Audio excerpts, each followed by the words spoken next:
Zonja Kuçana, është folur gjithashtu edhe për numrin e anëtarëve të Partisë Demokratike. A tregon kjo se ka një mungesë në fakt të organizimit në nivel degësh dhe pastaj në nivel qendër, në nivel qendror? Atëherë, më besoni që në gjithë të lovin mediatike, ku pa tjetër nuk është hera e parë që përpiqet të hidhet balt mbi procesin, mbi Partinë Demokratike, unë mendoj që Partia Demokratike është e vendosur për të mos rënë pre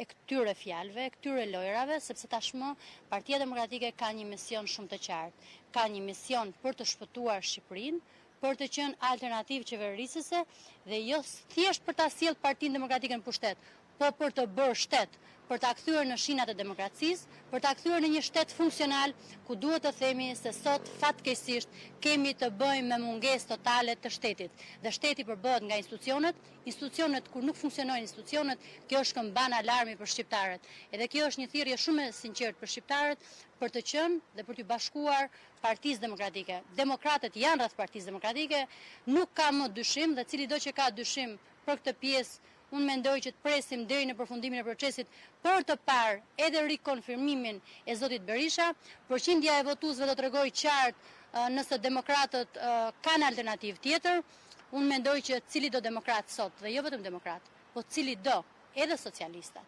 edhe cili do shqiptar e ka fare të qartë që Sali Berisha u votua atëherë kur nuk kishte logo, kur nuk kishte seli, ku Partia Demokratike duhet të themi që i futeshin Shkopin në rrota, e jo sot që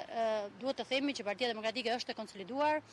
Partia Demokratike është e vendosur në betejat e saj, kështu që presim